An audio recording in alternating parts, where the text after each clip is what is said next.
La vidéo d'aujourd'hui, salut à tous, s'appelle Mettre son énergie vitale au service du monde, au service de ce qui déconne dans ce monde. Ça sous-entend beaucoup de choses, à mon sens. Ça sous-entend déjà comprendre qu'il faut vraiment bien décortiquer la phrase pour bien voir de quoi on parle. Mettre son énergie vitale au service du monde. Pour moi, il y a le mot énergie vitale et il y a au service du monde. Qu'est-ce que c'est l'énergie? Qu'est-ce que c'est l'énergie vitale? Qu'est-ce que c'est d'être au service? Et qu'est-ce que c'est le monde? Allez, je vais me lancer à l'aveugle parce que j'ai vraiment quelque chose derrière la tête en faisant cette vidéo. J'ai vraiment envie de transmettre un message précis. Après, ce sera le vôtre ou ce sera pas le vôtre, hein, mais en tout cas, c'est le mien, c'est là où j'en suis, en tout cas là maintenant. Mettre son énergie vitale au service du monde, ça sous-entend déjà avoir pu retrouver sa propre énergie vitale. Et non seulement la retrouver si on l'avait perdue, mais la conserver, l'entretenir. Et ça, c'est encore une autre paire de manches. Il y a la compréhension de ce que c'est. La comprendre, est-ce que c'est suffisant? Je ne sais pas, parce que parfois on croit qu'on a de l'énergie. En réalité, on est en plein dans une décharge d'adrénaline, de dopamine, de noradrénaline, enfin, tout le mélange des hormones où en plus, parfois on confond presque la peur et le désir et l'énergie de puissance. Parfois c'est la peur qui est là et cette peur nous donne une espèce de sensation de il faut y aller, donc on a une impression de puissance et donc on a l'impression d'être dans cet état de pouvoir être au service, justement, cet état d'être comment je peux dire, dans la disposition, ouais, je crois que c'est le bon mot, la disposition, alors qu'en réalité, on est en réaction, on s'en rend pas compte. Alors, je dis pas que c'est tout le temps comme ça, je dis pas que c'est systématique, je dis juste que c'est hyper important d'apprendre à faire la différence. Quand on regarde, par exemple, l'énergie de Trump, voilà, je prends Trump au hasard, mais c'est quand même un personnage public que tout le monde peut voir de qui je parle, on voit cette espèce de panache, cette espèce d'énergie, là, de on y va. D'extérieur, si t'as pas un peu de discernement, tu peux avoir l'impression que cet homme, il va être un protecteur, qui va te sauver, qui va t'aider, qu'il a la gouache, le panache, et qui se laissera pas faire, et qui lâchera pas ses idées, et qui sera l'homme de la situation. Quand tu regardes de plus près, et que tu regardes vraiment, tu vois clairement un petit garçon qui est en réactionnel total, qui veut compenser tout ce dont il a manqué, qui est, enfin, je suis caricature, mais je suis désolée, c'est hyper palpable, qui est dans la peur, et qui se défend, et qui est en défensive constante. Et cet état-là, quand on étudie un peu de 3 secondes le système nerveux, on voit que c'est absolument pas l'état de disposition. L'état de disposition, ça correspond à l'état de ventral, pour ceux qui connaissent. La disposition, elle te permet d'être là, posé, dans une forme de tranquillité, mais alerte, vraiment alerte, c'est-à-dire que ton énergie circule correctement dans ton corps, tes détecteurs sont en place, mais ils sont pas non plus à l'affût, ils sont pas en sur-régime. S'il y a un problème, t'es là et tu vas le traiter, tu vas pas être amené à être attiré par autre chose que ce qui est là et qui est nécessaire de régler. Tu vas pas fuir, enfin voilà, si tu fuis c'est un autre mécanisme, du coup tu vas sortir de cette disposition et de ce ventral, mais en tout cas c'est un état qui te permet vraiment d'être complètement acteur, d'agir, de maintenir quelque chose avec fermeté s'il y a besoin, de le sortir avec fermeté s'il y a besoin, mais il y a vraiment un état de sécurité et de disposition. L'état dans lequel on peut se sentir pousser des ailes, mais qui est vraiment un état qui s'appelle le sympathique, et qui est un état qui a comme base, qui prend pour racine l'insécurité, et donc quelque chose où il faut se défendre et où il faut, quelque part, c'est un peu la meilleure défense, c'est l'attaque, c'est j'attaque.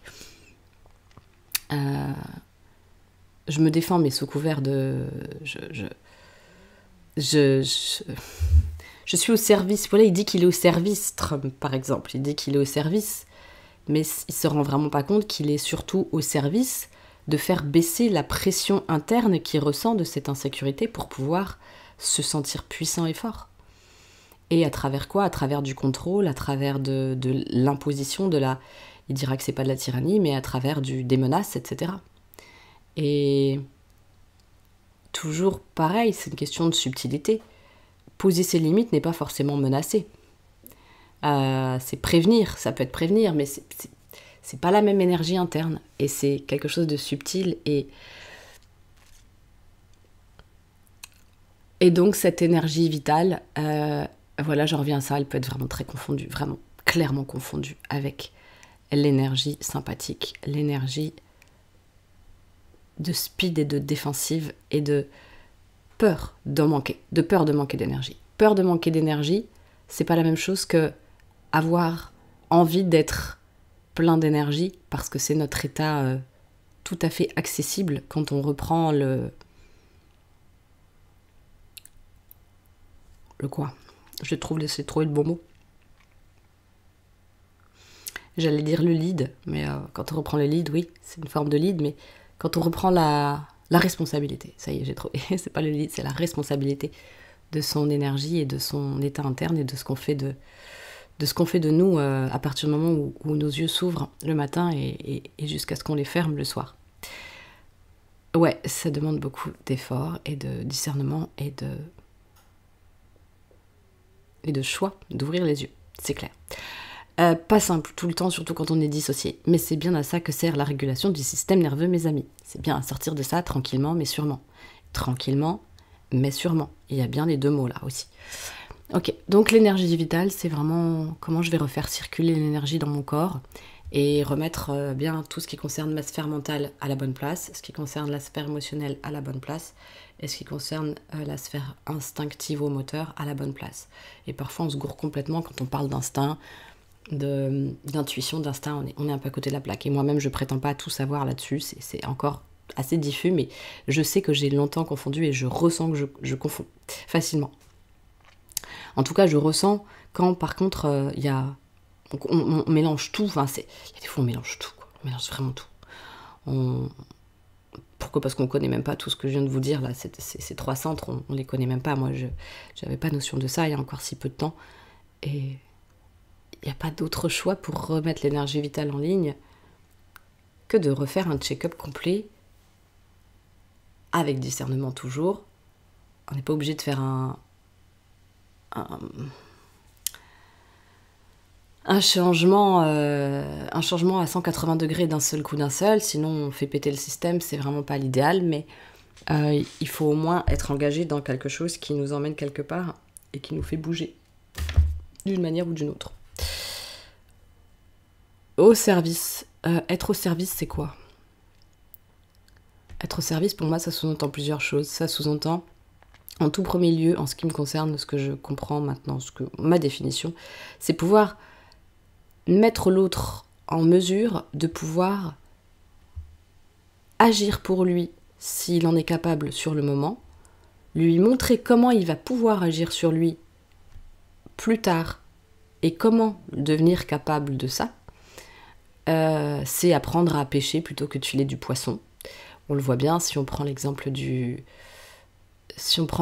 la société, en fait, elle nous invite absolument pas à être au service de nous-mêmes, elle nous invite à être des moutons qui se divertissent et qui suivent bêtement. Ça fait très complotiste ce que je dis, mais c'est pas du complotisme, c'est juste de la réalité. Ça arrange bien tout le monde que nous soyons des bons consommateurs, et comment on fait consommer les gens ? Eh bien, on leur fait peur, ou on leur dit qu'ils sont pas assez bien et qu'ils sont moches, comme ça ils vont vouloir se faire beaux, ils vont vouloir se changer. Alors vous allez me dire, oui, la psychologie et tout le côté thérapeute, c'est la même chose. Non, pas du tout. Le côté thérapeute, il est là pour mettre en lumière des choses, pour pouvoir les remettre de l'équilibre. C'est pas la même chose que dire tu es un incapable dysfonctionnel et tu es une mauvaise personne et tu es un objet cassé, donc il faut absolument te réparer. D'autant que pourquoi on veut nous réparer la plupart du temps dans le développement personnel, c'est pour qu'on soit justement bien productif aussi. Voilà, donc moi je vous propose de devenir productif depuis l'intérieur de vous, depuis vos propres choix, et surtout de pouvoir vous mettre au service. Mais au service, ça va nécessiter d'aller regarder c'est quoi moi, ce que j'ai envie de donner en fait. C'est comment que je vais être au service, moi, précisément moi, pas comment on va me dire que je dois être au service. Et c'est quelque chose qui pour moi est intrinsèquement déjà déposé en nous et que c'est à nous d'aller le retrouver, c'est à nous d'aller le recontacter, ce truc-là. Et il est bien là quelque part, mais quand il n'y a pas l'énergie vitale qui circule, forcément, on ne peut pas le trouver. Et comme en système nerveux, on apprend très clairement que, et ça je suis 100% d'accord, je le valide maintenant avec l'expérience, ça commence à faire un bail que je peux mesurer ce truc. Les histoires qu'on se raconte suivent les états de notre système nerveux. C'est-à-dire, je vous parlais de ventral, de sympathique, et l'état où on est complètement inerte et on n'a plus de jus du tout. C'est l'état dorsal. Il y a des états mixtes aussi, mais on va rester sur ces états-là de base. Quand on est dans ces états-là, l'histoire qu'on se raconte va avec ces états-là. Et c'est hyper important de comprendre du coup dans quel état on est, parce qu'on va comprendre, ok, là je suis en train de me dire que je suis impuissante, ok, bon bah là ça correspond à tel état. En l'occurrence c'est souvent l'état dorsal, ou l'état de figement. Je veux mais je ne peux pas. L'état de figement c'est ça, c'est un mélange de dorsal et de sympathique. Et comment dire ? Et donc voilà, et si je suis dans un truc de ils ne mourront pas, il faut que j'attaque, ou alors se déresponsabiliser complètement et fuir, ou ça ne me regarde pas, ça ne m'impacte pas, je ne suis pas concernée, je m'en fous, genre, ou alors traiter, avoir des dossiers à traiter et aller s'occuper des dossiers des autres avant de traiter les siens par exemple, typiquement, mais ça c'est de la protection, mais il faut s'en rendre compte parce que c'est quand même pas très sain. À un moment donné c'est surtout que ça donne rien au final, on n'est pas trop au service ni de nous-mêmes ni des autres au final avec ce genre de truc, parce qu'on finit par en vouloir aux autres parce qu'on les a aidés mais nous on s'est abandonnés entre temps, donc on leur en veut, cercle vicieux de merde. Et donc, les histoires qu'on se raconte suivent les états de notre système. Donc, il faut réinverser. Il faut arrêter de se dire c'est comme ça, donc je suis comme ça. C'est je pense comme ça parce que c'est comme ça. Et après, depuis cet état ventral, on peut aller regarder les choses en face. Il ne s'agit pas de se dire ah bah le monde va bien. Bah non, il y a des choses qui vont très bien, notamment des gens qui se bougent le cul, entre guillemets, et qui essayent de discerner un petit peu et de ne pas se laisser avoir par ce côté, le simplisme qui nous attire d'un côté, le côté consumériste qui nous attire de l'autre. Voilà, qui essayent de discerner. Donc les gens qui essayent d'être dans la conscience. Pour moi, ça c'est un côté magnifique du monde, et il va très bien de ce côté-là pour ceux qui se bougent. Et pour le reste, bah, je m'englue encore un peu plus dans la compensation. Et moi, c'est pas une critique, comme je le disais dans la vidéo d'avant, c'est pas une critique. C'est juste que sans faire la critique, il faut faire l'état des lieux. L'état des lieux, il est là. Donc libre à chacun, bien sûr. Libre à chacun de fonctionner comme il le veut, mais moi ce que j'ai envie de vous faire passer, c'est que pour être au service du monde, puisqu'on va arriver sur le mot monde, c'est quoi le monde ? Bah le monde c'est l'endroit dans lequel je dépose mes pieds, mes mains, mes yeux, ma tête, mon corps, mon psychisme chaque jour, et je ne pourrai jamais sauver le monde. L'idée c'est justement pas de sauver le monde, c'est bien pour ça que je parle pas de sauver le monde, c'est être au service du monde, c'est remplir ma mission personnelle à mon niveau pour que le monde soit comme si, voilà, je vais faire ce que j'ai à faire en fonction du monde que je voudrais voir apparaître.